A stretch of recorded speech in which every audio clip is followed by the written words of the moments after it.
हम लोग यीशु ख्रीस्त के यरूशलेम प्रवेश का समारोह मना रहे हैं। आज पुण्य सप्ताह का प्रथम दिन है और चालीसा का अंतिम दिन है। आज के सुसमाचार में यीशु ख्रीस्त के दुख भोग का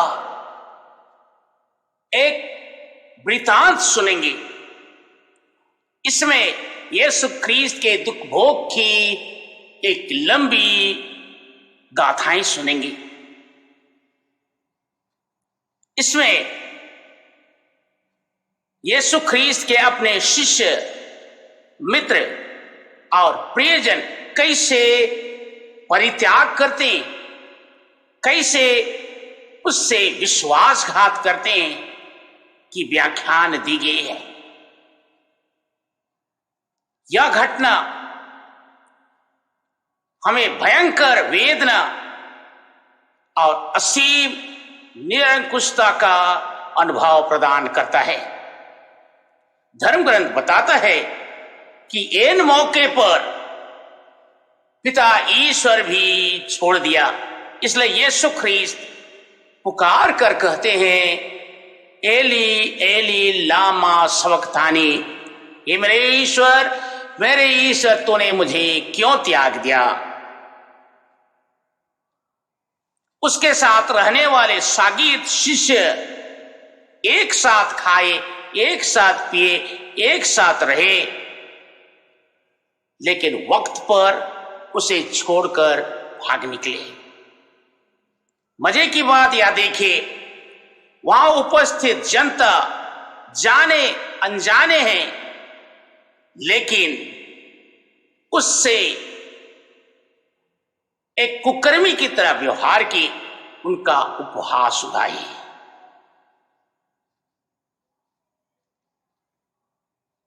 कहूं तो वक्त बेवक्त पर मैं भी यीशु ख्रीस्त से विश्वासघात किया हूं। विश्वासघात किया हूं अपने वचन से, विश्वासघात किया हूं अपने बेईमानी से, विश्वासघात किया हूं अपने कर्म से, आडंबर से, अवाज्ञा से। हम सभी जानते हैं कि आज भी हजारों लोगों की आह और कर्रा नीरवता में चीरते हुए पुकार उठता है, मेरे ईश्वर तूने मुझे क्यों त्याग दिया। अपने जीवन के बिखराव, अपने परिवार की दुर्दशा को देखकर हर कोई पूछता है, हे प्रभु ऐसी दुर्दशा मेरे साथ क्यों, ऐसी हादसा मेरे परिवार के साथ क्यों, ऐसी पीड़ा और अत्याचार मेरे समाज के साथ क्यों। हम प्रत्येक जन अपने कलवारी की यात्रा के लिए हैं और हम प्रत्येक जन जानते हैं कि सुसमाचार में एक सत्य पर चलने वाला व्यक्ति को इतना भयंकर मृत्युदंड क्यों हुआ। इस व्यक्ति से सर्वनाक क्रूस की मृत्यु क्यों।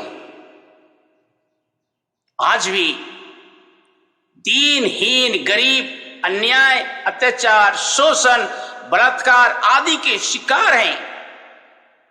इन सब को देखकर और यीशु ख्रीस्त की इस दयनीय दशा को देखकर अंतरात्मा पुकार उठती है कि प्रभु अच्छे लोगों को बुरे दिन देखने क्यों पड़ते हैं।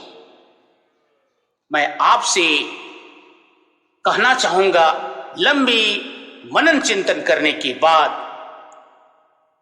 कि आपके जीवन भी दुख और कष्ट का अनुभव है।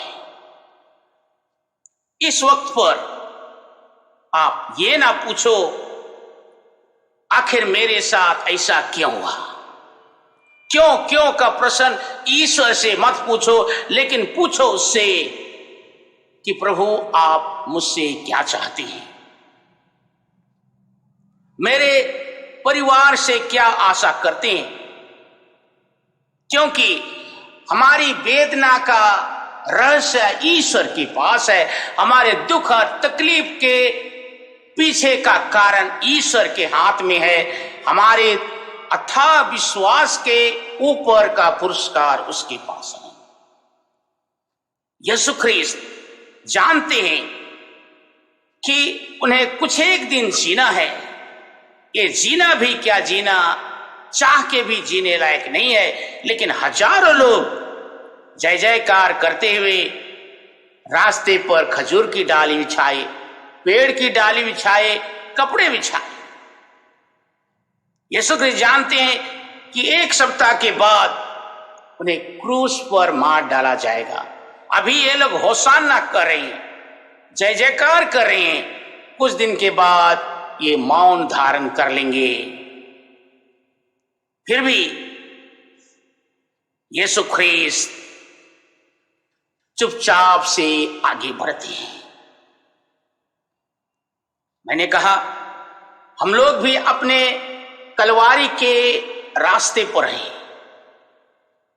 हमारे लिए भी बहुत सारे लोग प्रशंसा करने वाले हैं, उत्साह देने वाले हैं, सहयोगिता देने वाले हैं, लेकिन हमारा रास्ता कठिन है, उतार और चढ़ाव से भरा हुआ है। हमारा डगर जितना कठिन और दुर्गम है, ईश्वर हमारे पांव को उतना ही मजबूत बनाया है। मैं एक बात कहता चलूंगा, जब आपका जीवन, मेरा जीवन अर्श में है तो प्रभु की स्तुति करना ना भूलें। जब आपका जीवन फर्श में है तो उस पर विश्वास करना ना भूलें, क्योंकि कलवारी के रास्ते बहुत कठिन हैं। यरूशलेम से कलवारी तक जाने वाले रास्ता में भयानक ढलान है, उबड़ खाबड़ है, पथरीली भूमि है। और इसलिए यीशु ख्रीस्त ने गधे की सवारी की, लेकिन यीशु ख्रीस्त तो स्वर्ग का राजा है, उसे तो घुड़सवारी करना चाहिए था। लेकिन गधा, देखिए, नम्रता का प्रतीक है। हम प्रत्येक जन के सामने स्वयं को एक नम्र व्यक्ति की तरह अपने दुख भोग को ग्रहण करते हुए बलिदान के लिए जा रहे हैं। मेरे प्रियजन, इस पुण्य काल में हम भी नम्रता के प्रतीक गधे की सवारी करते हुए पुण्य सप्ताह में प्रवेश करें। अपने पल्ले में जाएं, दान, योगदान, बलिदान दें। क्रूस के रास्ते के लिए हम हृदय से तैयार करते हुए प्रायश्चित करें और जाकर घुटने टेकें पाप स्वीकार के लिए। अपने प्रार्थना, उपवास और परहेज के द्वारा हम अपने जीवन को और इस सप्ताह को पुण्य सप्ताह बनाएं, क्योंकि यह जीवन यीशु ख्रीस्त के रास्ते पर गुजरने वाली है, कठिन रास्ते से होकर गुजरने वाली है।